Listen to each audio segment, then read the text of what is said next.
our society. Hello everybody, class 9 की worksheet आ गई है बेटा। वर्कशीट है उत्पादन के साधन, 13 अगस्त 2020। ये वर्कशीट हम इंग्लिश मीडियम में कर चुके हैं, अब हम हिंदी मीडियम में कर रहे हैं। उत्पादन वह आर्थिक क्रिया है, यानी एक इकोनॉमिक प्रोसेस है जिसके अंतर्गत मानव उपयोगी वस्तुओं और सेवाओं का निर्माण किया जाता है। हर एक वस्तु के उत्पादन में 4 चीज़ों की आवश्यकता पड़ती है जिसको उत्पादन के कारक कहा जाता है। ये कारक हैं भूमि, यानी कि ज़मीन, जिसमें ये आते हैं, जिसमें पानी, हवा, बाकी सब चीज़ें भी आएंगी। भूमि का मतलब सिर्फ भूमि नहीं है, सिर्फ ज़मीन का टुकड़ा नहीं है, इसमें बहुत सारी चीज़ें आती हैं। श्रम, जो भी काम करने वाले लोग हैं वो। पूंजी, जिसमें 2 तरह की पूंजी आती है, एक स्थायी पूंजी और एक कार्यशील पूंजी। और चौथा है उद्यम। उद्यम यानी कि एंटरप्राइज, यानी कि एक सोच जिसकी वजह से इंसान ये सारी चीज़ें इकट्ठे करता है, उत्पादन के बाकी सारे कारकों को इकट्ठा करता है और कोई नया कार्य शुरू करने के लिए संयोजन करता है। चलिए अब हम शुरू करते हैं। पहला उत्पादन का कारक पढ़ते हैं जिसका नाम है भूमि। इसके अंतर्गत हम ज़मीन के टुकड़े, प्राकृतिक संसाधन जैसे जल, वन, खनिज आदि को शामिल करते हैं। श्रम, इसके अंतर्गत वे सब लोग शामिल हैं जो काम करने योग्य हैं और काम करने की इच्छा रखते हैं। पूंजी, एक तरफ तो औजारों, मशीनों और इमारतों को पूंजी में शामिल किया जाता है जिसे स्थायी पूंजी कहते हैं, यानी फिक्स्ड कैपिटल कहते हैं। वहीं दूसरी ओर कच्चा माल और नकद पैसों को शामिल किया जाता है जिसमें लोगों की सैलरी देनी होती है, बिजली के बिल भरने होते हैं और भी सारे एक्सपेंसेस होते हैं और भी सारे खर्चे होते हैं। इसे हम कार्यशील पूंजी कहते हैं। उसके बाद सबसे इंपॉर्टेंट और सबसे ज़रूरी चीज़ आती है उद्यम, जिसको मानव पूंजी भी कहा जा सकता है। इसके अंतर्गत एक व्यक्ति या व्यक्तियों के समूह द्वारा किए गए उन प्रयासों को शामिल किया जाता है जिसमें वह उत्पादन के बाकी तीनों साधनों, यानी भूमि, श्रम और पूंजी को संयोजित कर, इकट्ठा कर और वस्तुओं और सेवाओं का उत्पादन करना शुरू करता है। इसे मानव पूंजी या ह्यूमन कैपिटल भी कहा जाता है। अब हम आते हैं प्रश्न 1 की तरफ। प्रश्न 1 कहता है उत्पादन के सभी कारकों के नाम लिखिए। ये रहे उत्पादन के सभी कारक: भूमि, श्रम, पूंजी, उद्यम। ये हैं भूमि उत्पादन के 4 कारक: भूमि, श्रम, पूंजी और उद्यम। पूंजी को 2 भागों में और बांट सकते हैं, स्थायी पूंजी और कार्यशील पूंजी। इसको आप लिख देंगे प्रश्न नंबर 1 में। प्रश्न नंबर 2 में क्या कहता है, आप उत्पादन के किन कारकों को देख पा रहे हैं। देखिए आप यहाँ पर किन कारकों को देख पा रहे हैं। यहाँ पर आप देखिए लोहा देख रहे हैं। लोहा उत्पाद भी हो सकता है और लोहा यहाँ पर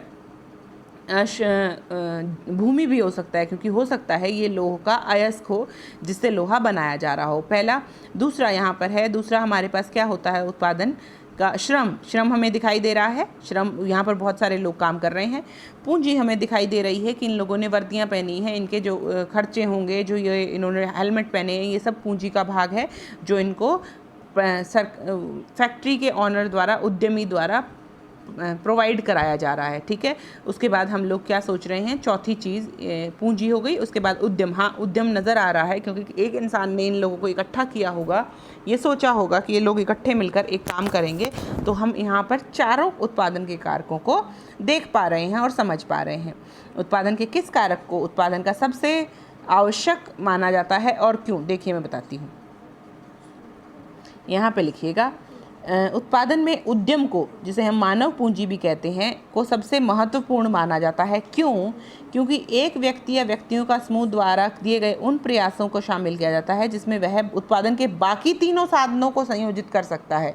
यानी उद्यम या मानव पूंजी ही एक लौता ऐसा उत्पादन का कारक है जो बाकी तीनों उत्पादन के कारकों को, घटकों को इकट्ठा कर, संयोजित कर उत्पादन का कार्य शुरू कर सकता है। तो यही आप लिखेंगे कि सबसे महत्वपूर्ण कौन है। सबसे महत्वपूर्ण उद्यमी या फिर मानव पूंजी है जो उत्पादन के बाकी तीनों कारकों को संयोजित कर उत्पादन का कार्य शुरू कर सकता है। अगले क्वेश्चन पर आते हैं। अगला क्वेश्चन कहता है बच्चे, आपके एक पड़ोसी को चुनकर उसकी सेवाओं और उत्पादन में उसकी सहभागिता पर नोट लिखिए। चलिए मैं बताती हूँ, लिखवाती हूँ। चलिए बच्चे,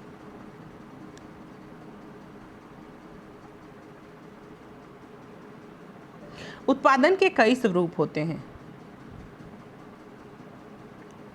सिर्फ चीज़ों का उत्पादन नहीं है।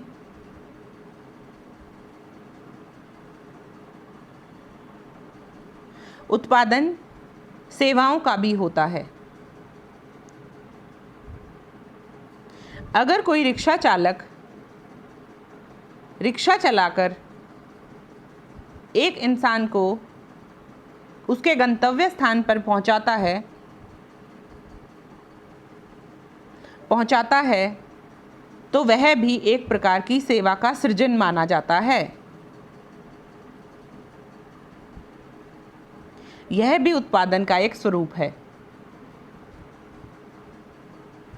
किसान जो खेतों में खेती करके अनाज उगाते हैं और देश भर में उस अनाज को खाया जाता है,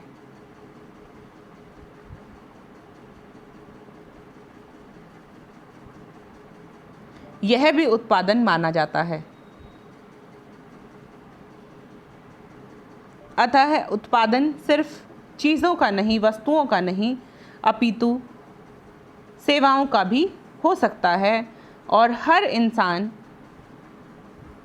जो कोई भी काम कर रहा है वो किसी न किसी तरीके से उत्पादन क्रिया का हिस्सा है। चलिए बच्चों, आई होप आपकी वर्कशीट कंप्लीट हो गई है। और कोई डाउट हो तो प्लीज़ पूछिएगा कमेंट बॉक्स में। मिलते हैं अगली वर्कशीट के साथ। Bye, take care, happy Janmashtami.